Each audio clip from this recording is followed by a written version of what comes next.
Welcome. So tonight I'm going to make a little introduction. We have some little kids in the audience that I just want to explain, because sometimes people look and say, why are those kids in the audience? So tonight we have with us some Weebelows. So when I state your name, how about if you stand? We have Josh Wessinger, Seth Warner, and Zach Whittle. So these three boys are Weebelows at this point, and they need to attend a government meeting or meet with government officials. So this is the meeting they chose. Their next step, they will become Boy Scouts. So thanks guys for coming. And I gave you my card, so if there's any issues you have, make sure you send me an email. All right.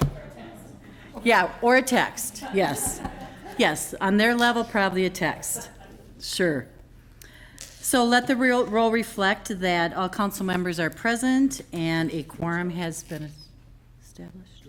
Oh, sorry, I did not notice that. Joe is not here. He did say he would be late, so I apologize with Joe's absence at this point. A quorum still has been established. Tonight we have a couple presentations. Stacy from Sanitation, welcome. Good evening. So I'm here to present tonight the third quarter green team. We had the Hastings Band Boosters. They did a great job with collecting a total of 30.47 tons, and they've earned a total of $457.05 for their group.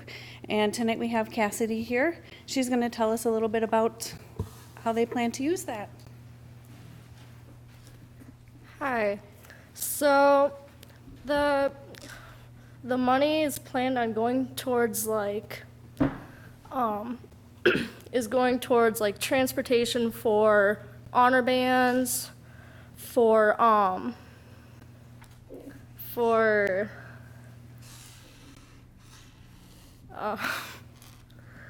also for honorships and guest artists that come to Hastings High School and the middle school to help us out with our performances. And we'd really like to thank Sanitation for the donation and Hastings City Council too. Great. Yeah. Thank you.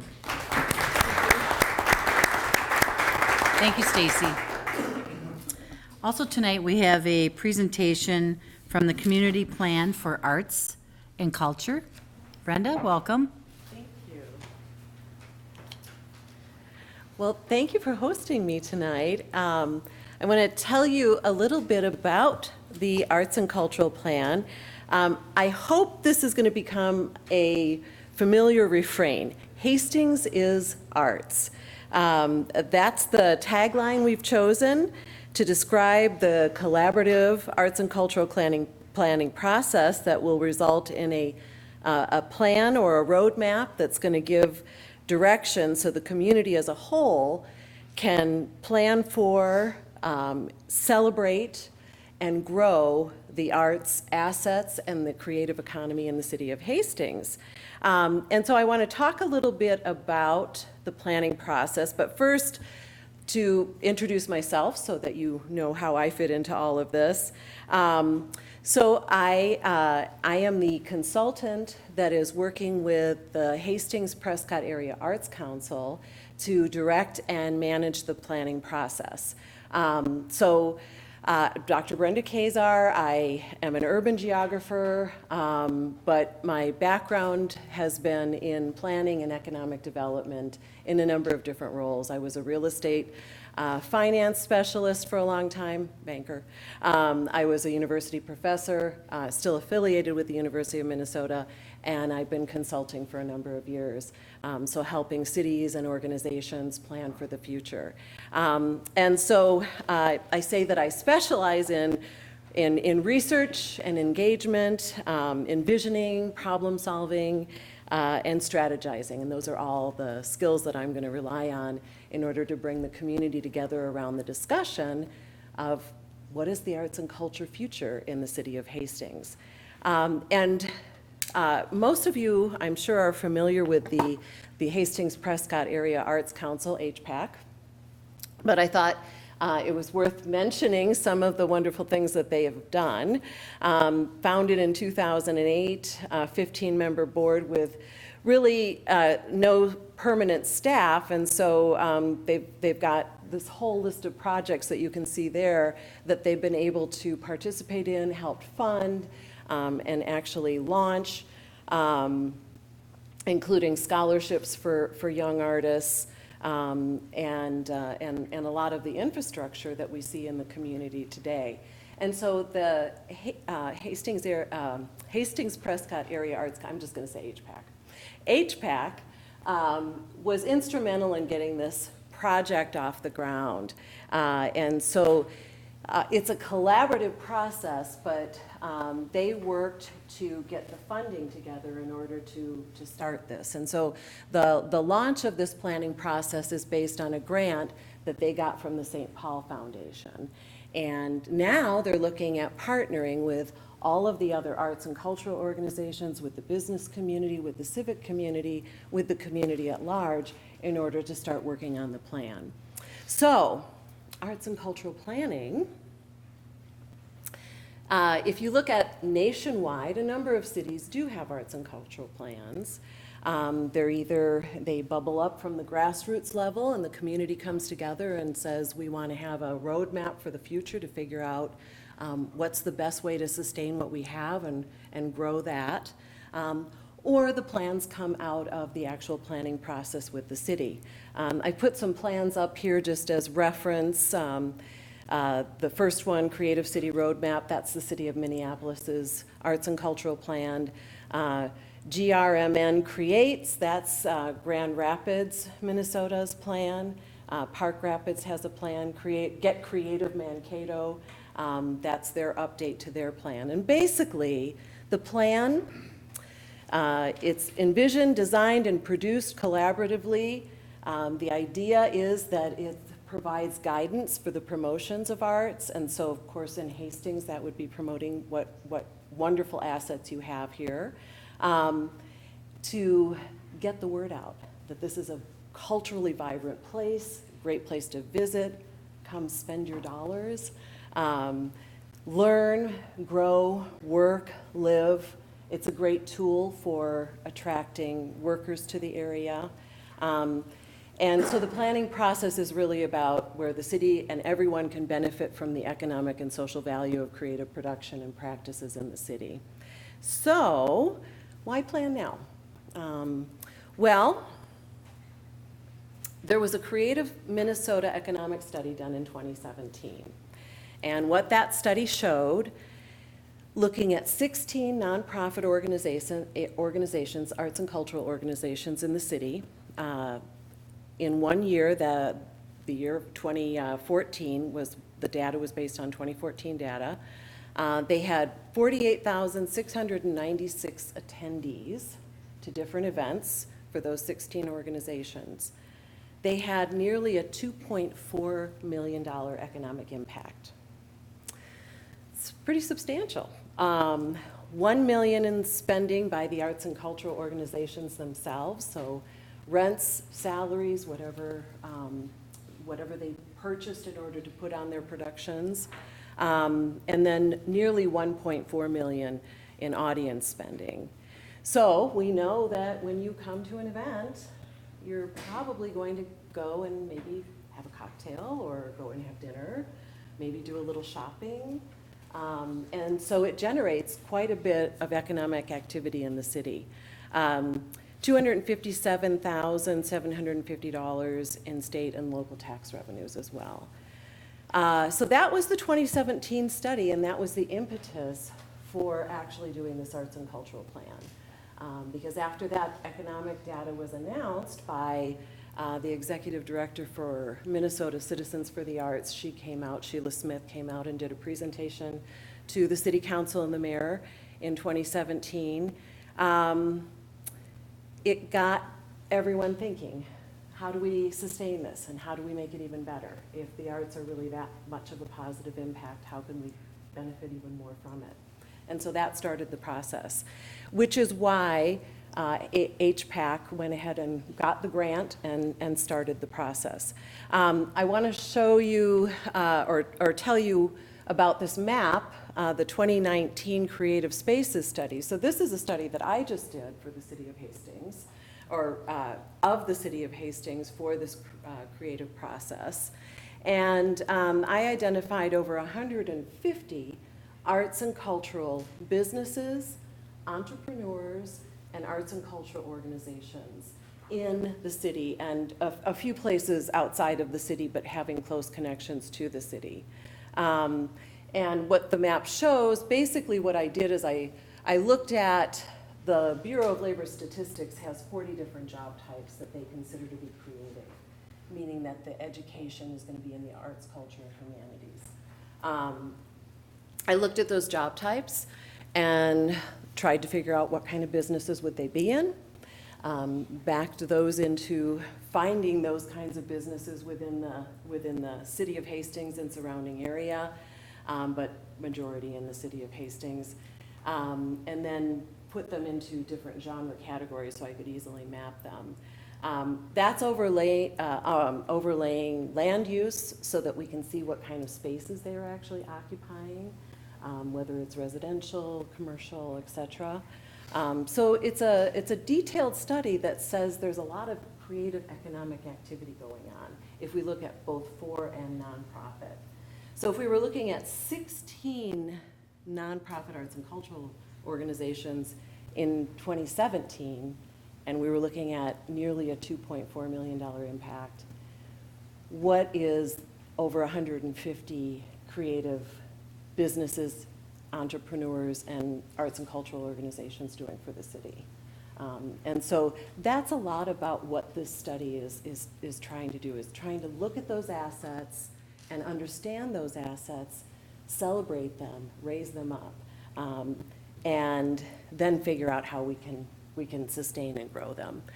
This is just the one-page report that was done from that particular study that showed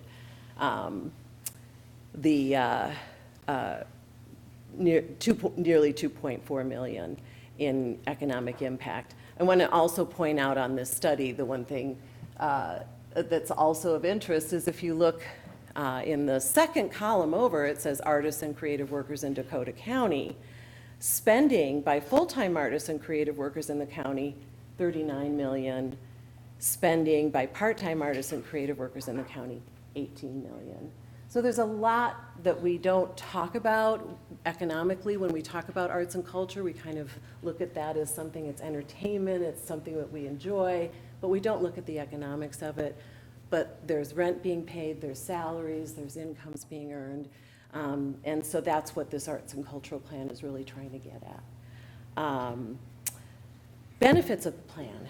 What will the plan bring to the community? Well, it's meant to be a roadmap to show how to sustain and grow what's here.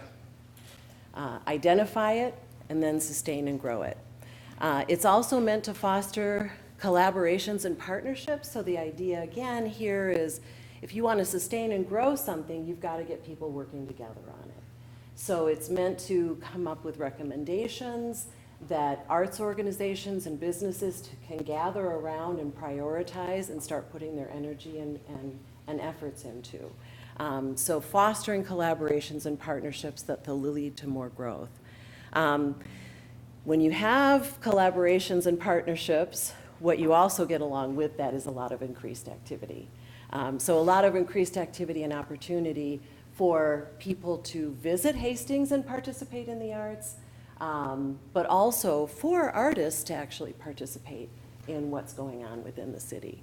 And then, of course, more on the economic development side, An arts and culture plan that highlights the assets and talks about the recommendations and growth demonstrates that there's a lot going on in the city. And we know that young skilled workers look for places that have a lot of arts and cultural activity going on, that creative class idea. But they want to participate themselves. And so if you're looking at attracting young skilled workers to Hastings as residents, as workers, an arts and cultural plan can help with that.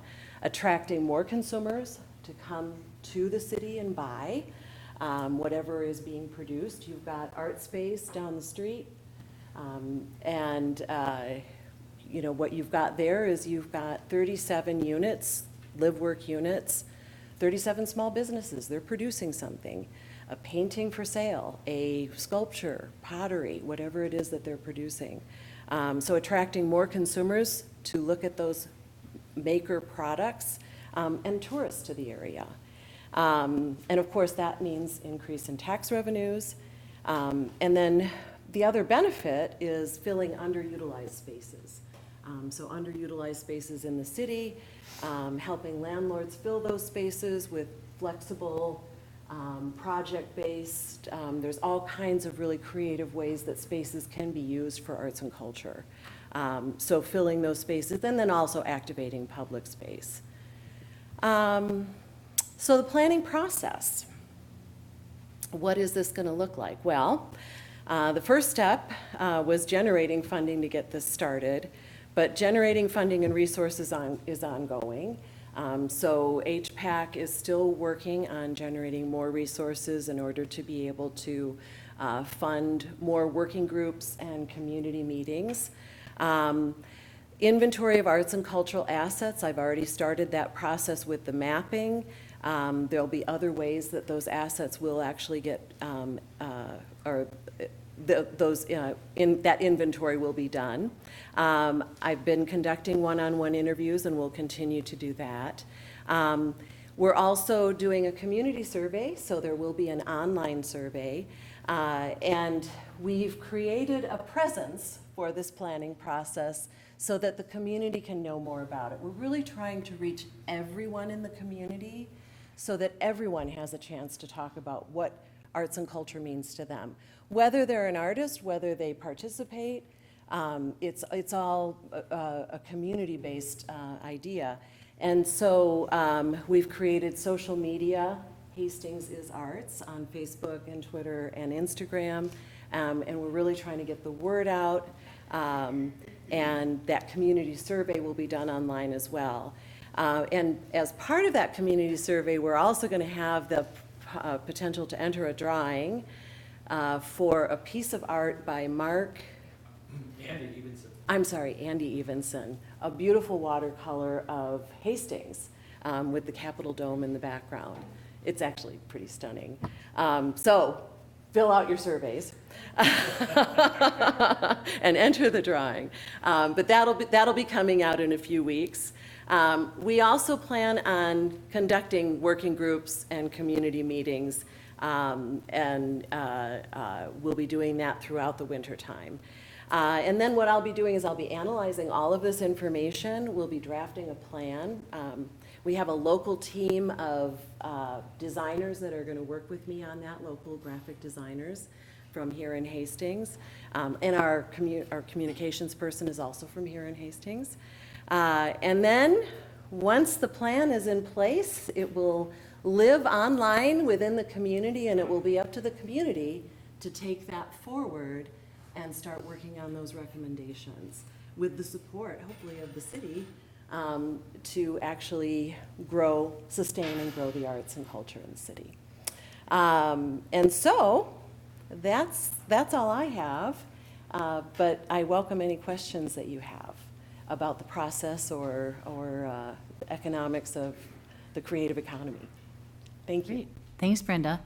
Council, any questions or comments for Brenda? Yeah. Thank you, Dr. Is it pronounced Kazar? Kazar, yeah. Kazar. I've seen these numbers. I've seen these slides. Love them. I want to just clarify for everyone who is watching, You showed the creative spaces study, the 2019 creative spaces study. Those numbers that you showed there, those are the numbers coming into our community, into the city of Hastings, correct? The 2019 study, the mapping study? Yes. That's actually where, well, there's the map. I have a bigger copy of it. Those are actually the location of creative businesses, entrepreneurs, and arts and cultural organizations in Hastings. In Hastings. In Hastings. So those numbers, that impact, that $2.3 million impact was felt where? Oh, okay, so the $2.4 million impact, that was from the 2017 study that looked at 16 different arts and cultural organizations. The 2019 Creative Spaces study is just mapping where different creative businesses, entrepreneurs, and arts and cultural organizations are in the city. So I haven't done any economic numbers associated with that. It's really meant to be an asset map to show that there's a lot of creative activity going on here, a lot more than we even uncovered in that 2017 study. Excellent. Thank you so much. Sure. Councilmember Fulch. Thank you, Your Honor. Thank you for your presentation. It's wonderful to hear an update on where you are in progressing through this. I was curious, what were your timelines then? Now you're going to be working over all of the next year of 2020, or is your end goal to be done a year from now, or? The end goal is actually, we're looking at having a complete study by May. By May? Okay. Yeah. So in part, it's tied to the St. Paul Foundation grant, which we need to be reporting on in March, April. Yeah, so we're looking at having the draft done probably by March, and then we'll be working through the final editing and so on, so that it'll be available to the public in May. Yeah. Terrific. I'm sure we'll be Yeah. waiting and Yeah. eager to hear your Yeah, you'll be results. hearing from me. Wonderful. Thank you. Any other comments? Well, thanks again, Brenda, Hey, for your thank recap. you. And thanks for all that HPAC does for our community. Council members, are there any corrections to the minutes from October 7th? Seeing none, they are approved. Comments from the audience? Is there anyone here who would like to speak to council about anything on the consent agenda or any other topic? No one? Okay. Council members, are there any council items to be considered? Seeing none. Consent agenda. Council, I would need a motion to accept the consent agenda. Councilmember Brox, Councilmember Fulch. All those in favor? Aye. Opposed? Motion prevails. Tonight, we have a resolution to restrict parking in 100 block of East 3rd Street. Nick, welcome. Thanks, Mayor Fassbender. Bear with me for just a moment here. I've got to pull up a couple of visuals that I have for this item. Whoops.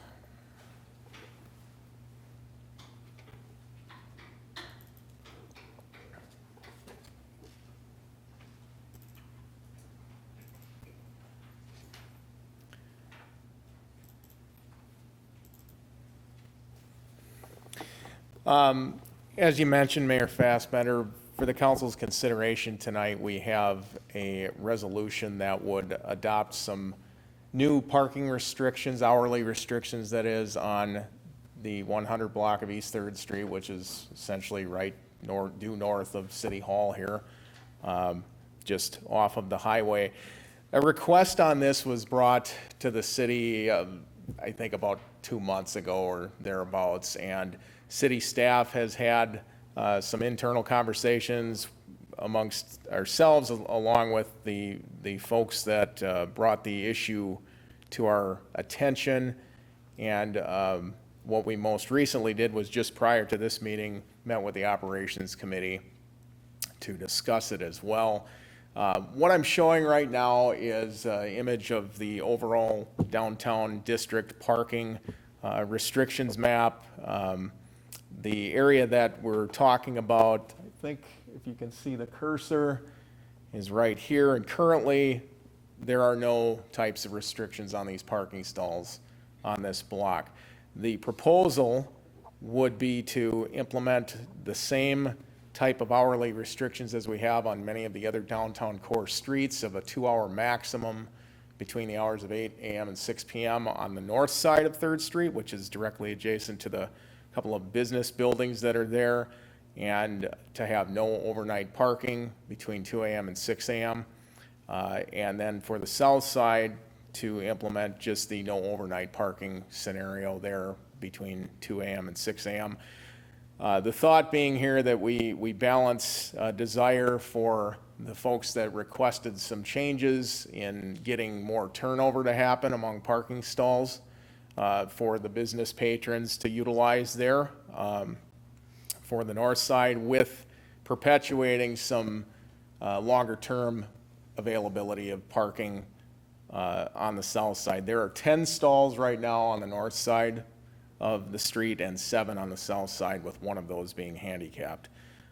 So discussed with the operations committee meeting earlier this evening, and that received support from the committee members there to bring that forward to all of you. So I think at this point I could stand for questions, but the resolution is to implement the proposal as presented. Thank you, Nick. Council, any discussion? Councilmember Brox? When I read through the materials, there was a reason why the north side of the street was going to be treated differently than the south side. Can you just refresh my memory what that logic was?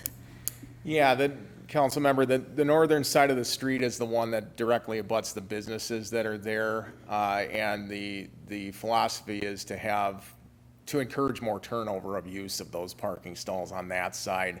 But with the south side being no hourly restrictions, no maximum time limit, to still perpetuate some of that type of use being there.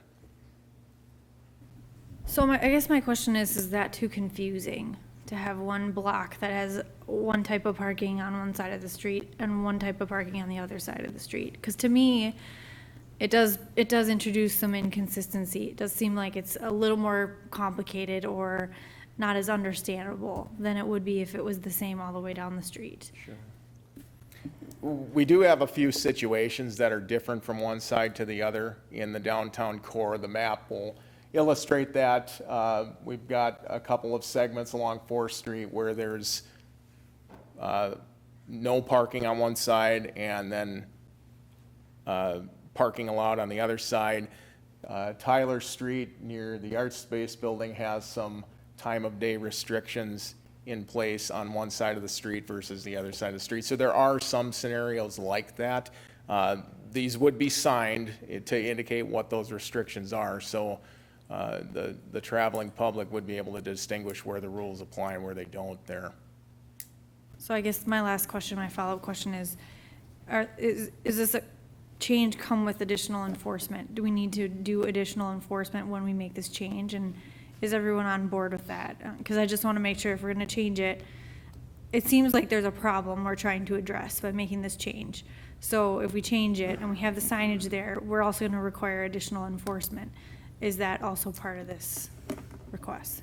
I think I can ask Deputy Chief Wilski to speak to the enforcement piece of this, as PD is on the front line for that aspect of the issue. Thank you, Nick.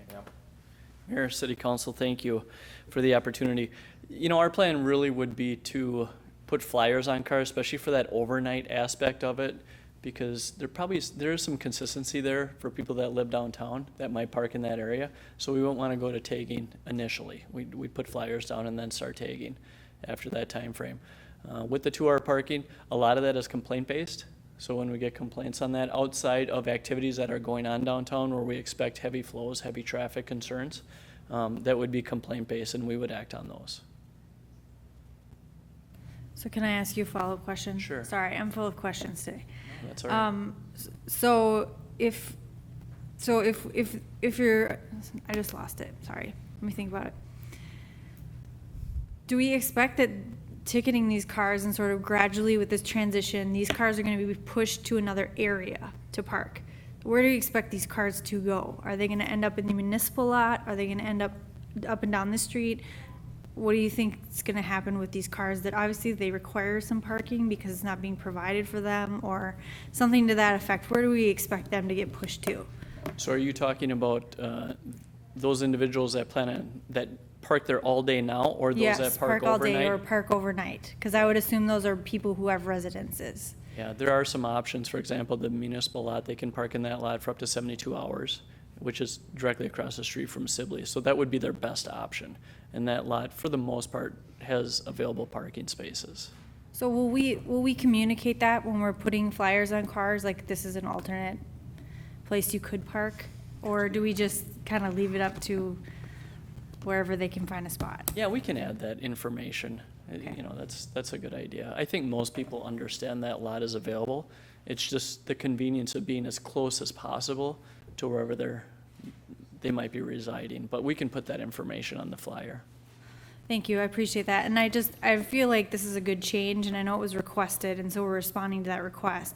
I'm just concerned if we change conditions for one set of people, they're gonna be pushed to another section, and we're gonna have a problem in another area of downtown. And it's kind of a parking Tetris puzzle the way it is. So I just don't wanna create a situation where we have a problem in another area. So I guess my request is just that we would keep an eye on that. And if there starts to be a problem in another area, that we're proactive to kind of deal with that as a result of making this change. All right, thank you. Thank you. Councilmember Fulch. Thank you, Your Honor. Just a follow-up question I'm so sorry, Dave. That's all right. We had received an email from Tasha Nelson, who is the president of the Downtown Business Association, and she had said that the Downtown Business Association was supportive of looking at these changes here. And so this was the particular change then that the DBA had given opportunity to discuss and bring forward? I just wanted to clarify on that. I can speak to that. Oh, okay, Yeah. take team, wonderful, Just thank you. Stay up here and we'll tag out.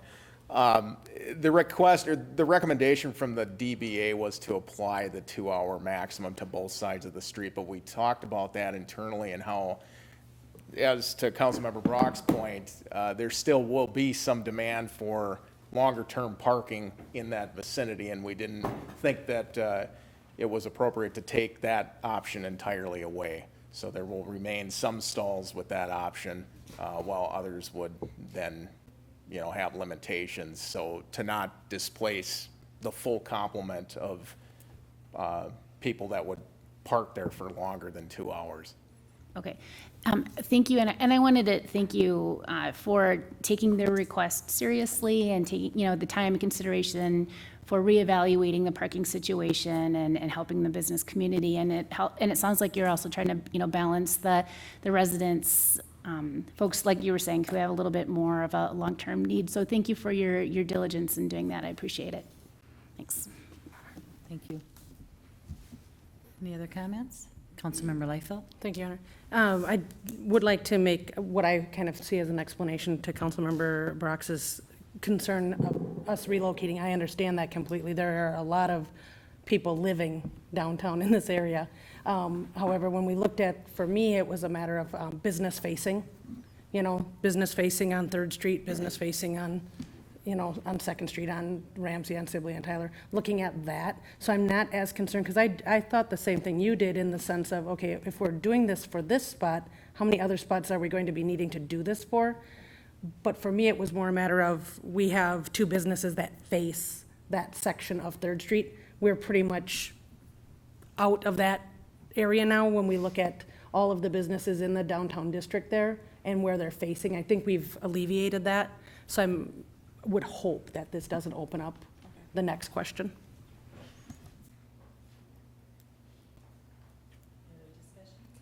Okay. Thanks, Nick. Thanks. Oh, Councilmember Balsanic.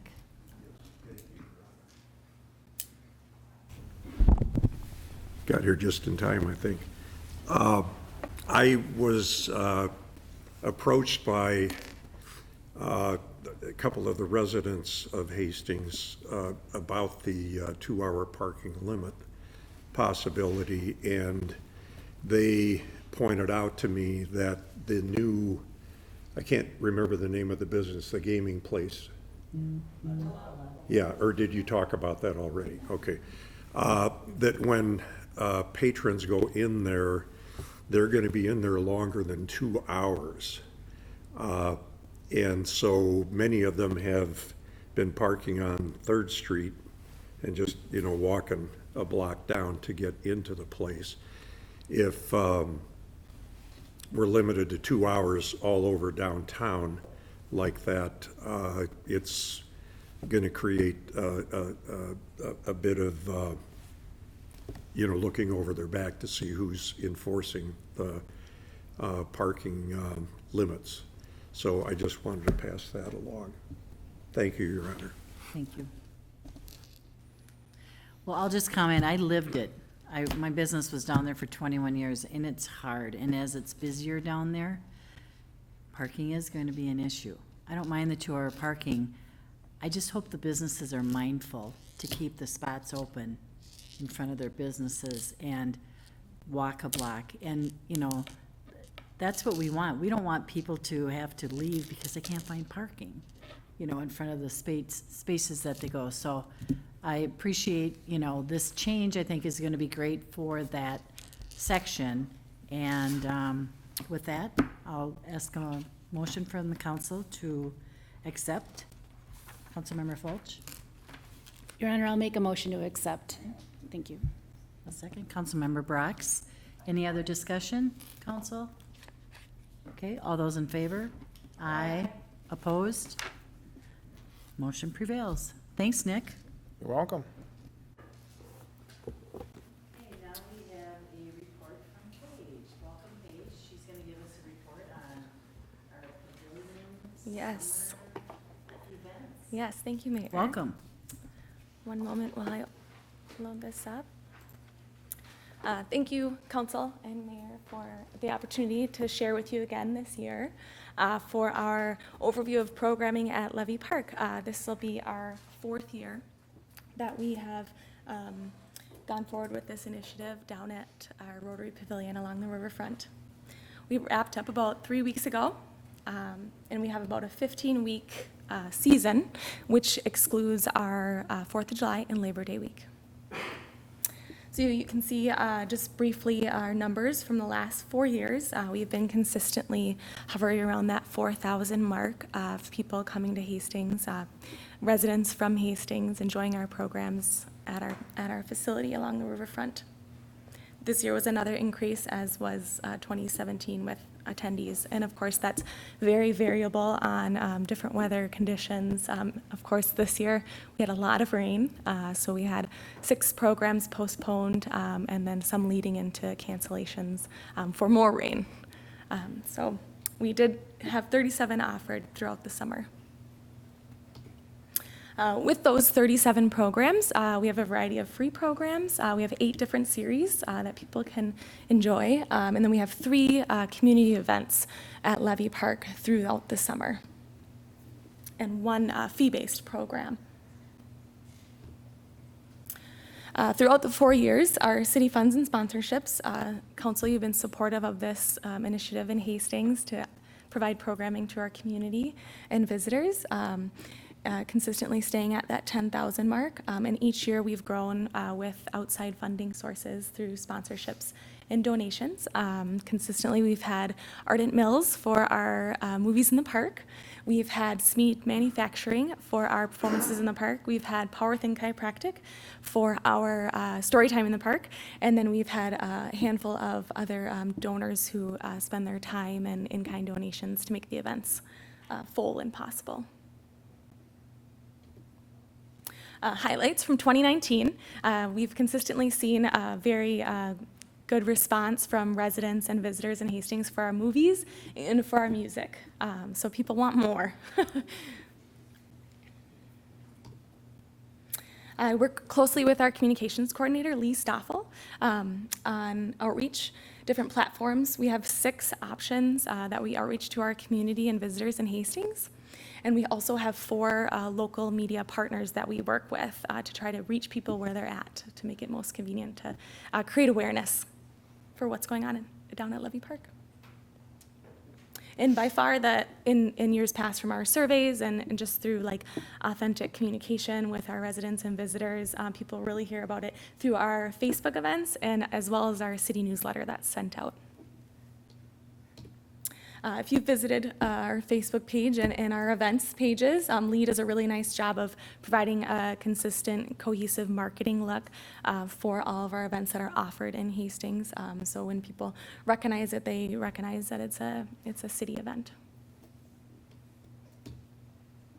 Our programming survey just went up last Monday, so it's been out for about a week, just a week, and we've had 172 responses in the last week. I've glanced at a few of the feedbacks prior to gathering all that data. And again, the biggest feedback we receive is people want more movies and more music.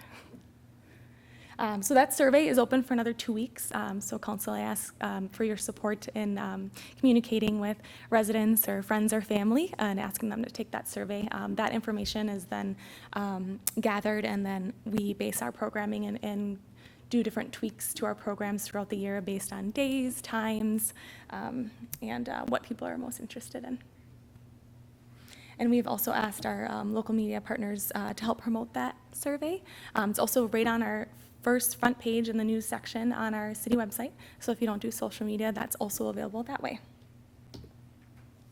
And our programming throughout the 15 weeks is made possible through over 63 partners, over 4 to 5 sponsors and donors, and then of course our 4,400 participants that come out to our programs. So we're really thankful for that support and that interest that we have down at the riverfront, and we've gotten a lot of great feedback for the variety of programs that are offered throughout the summertime, and some really great conversations with families and couples and individuals who come out and enjoy those programs in the evenings, in the weekends, and in the daytime. The Rotary Pavilion also hosts a handful of rentals, both private and public. And council, you are aware of the public events that are put on by other entities such as Relay for Life, ALS, the Rotary Club, variety of programs. So each year we see a constant increase in those rentals. 32 were rentals day booked. That includes 22 public events put on by entities that invite the public, and then 10 private, so like weddings, birthday parties, reunions that use the space at Levee Park, whether that's a full day or a half day. And then also just to note, of those 32 booked days, we actually had 97 total inquiries of those 32, primarily everyone wanting Friday, Saturday, and Sunday. So being our Minnesota culture and climate, there's only so many weekends to pick from throughout the season. So a lot of generated interest to use the space down along the riverfront. People seem to really enjoy it and want to be there. And I welcome your questions or comments or constructive feedback. Thanks, Paige. Great report. Any comments? Councilmember Lightfoot? Thanks, Your Honor. Paige, when I looked at the numbers, and I, like most of the council members here, absolutely love these events. I get down there for as many as I can. Nothing like a Minnesota wet summer down on the river. I just love it. But it reminds me, like 4 years ago where we were at and looking at those numbers, if might be aging myself, but the 70s, there was a Breck shampoo commercial that if I tell 2 friends and you tell 2 friends and so on and so on and so on. Does anyone, you might all be too young, but I'm sure a couple, Councilmember Vaughn didn't use that shampoo in the 70s, so, but he does remember the commercial. But it just is how the power of telling 2 friends. I mean, I can't say how many times, that I'll run into people and like, oh, what are you doing? And I'm just like, oh my gosh, we've got music down at the river, and they show up and they bring 2 friends from out of town, and with what you've been doing in Lee Stoffel and using our outlets, our sources to get the word out there, I know people are actually looking at that every weekend for what to do. They don't want to miss something, because you're right, we cherish these warm nights in the summers, so I just am so impressed and just love every event that you guys have down there, and I just wish we could control the weather. That's because, boy, we've just got some great things to go see. So fantastic job, Paige. Keep it up. Thank you, Thanks. Councilmember Leifeld. Yeah, it's been great. The beginning of the year, I take my dog down there every night for a little walk. So if there's a program, it's great. And for me, it was so nice to see the same people at a lot of the programs, but then as the summer went on, that crowd grew and grew and grew, and there were people I didn't know. So for me to look at it and see it, and I think Lisa and I had chatted about that one night when we were down there at the end, to see all these people, which it's so great for our community. So thanks for all your hard work, and I hear it a lot. So, Councilmember Vaughn. Thank you, Your Honor. Paige, appreciate the report. My question is, have we worked with the schools yet? I was a parent of some teenagers. Sometimes they want to have their own event that is just theirs, and I know it would be probably the summer most likely, but I would encourage you to at least reach out to them and maybe, if it could be middle school only or high school only. I think they're looking for something, hate to pick on the school, but the cafeteria, that seems like the gathering place. That maybe this could be theirs, that could be not a Friday, Saturday, maybe a Thursday, that we gather, and that I think it's going to help our teens in this community get a place to gather. It's going to probably bring Mr. Wilski and some staff just to help with some chaperoning, but I think the key is keep the parents out of there and let the teens do what they want to do and bring some entertainment to them. Absolutely. So, please, thank you. Yes, thank you. Thank you. Councilmember Fulch? Thank you, Your Honor.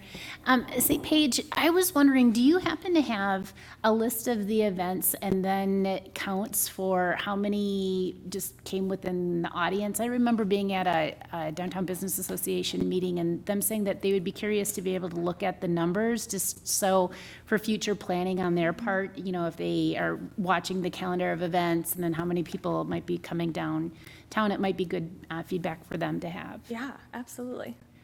Great, yeah, if you could share that with us, we'll help pass it on. Thanks, Paige. Councilmember Lund? Thank you, Your Honor. Less fun things, so financial. You have 32 rental. Where's the revenue going for that? So that's one, and then your sponsorships. Do those, coupled with the annual contribution from city funds, does that cover everything, or does the rental go towards that as well, or do you have a surplus at the end of the year, or I'm just trying to understand if you're properly funded and Absolutely. get an Yeah, understanding of that. rentals and programming are separate. Our rentals, along with our other 37 parks, go into the park rental, and then it focuses on maintenance and upkeep. Programming side, those $10,000 funds are used for all of our instructors and performers and artists that come down there. That supplemental funding through our sponsors and our donors is used to the full extent as well. And I am looking for further outside funding sources through grants to help support additional programming. And a lot of the feedback we receive is we want bigger bands and more programming. So we are working on finding those outside funding sources to gather that from that feedback and deliver that to our residents and visitors. Great. Okay, council, if no other discussion, I'll accept a motion to accept the report. No? No motion? Okay. No motion. Thanks, Paige. Okay, council, any announcements? Councilmember Vaughn, we'll start on the end. Thank you, Your Honor. Just to update the council, I will be attending the Red Rock Corridor on behalf of the council this Thursday at 4:30 at the Newport City Hall. It's been months since we had a meeting, so hopefully I'll have something back to report. Thank you. Councilmember Fulch? Thank you, Your Honor. I'm going to make a plug here for Paige for the Halloween party that's coming up this Friday night, the community Halloween party that'll be at the high school in the Commons area. That's from 6 to 8 p.m. It is so much fun. I've gone the last couple of years just to help distribute bags and such, and it's a wonderful time, and I can't believe how many families come dressed to the hilt.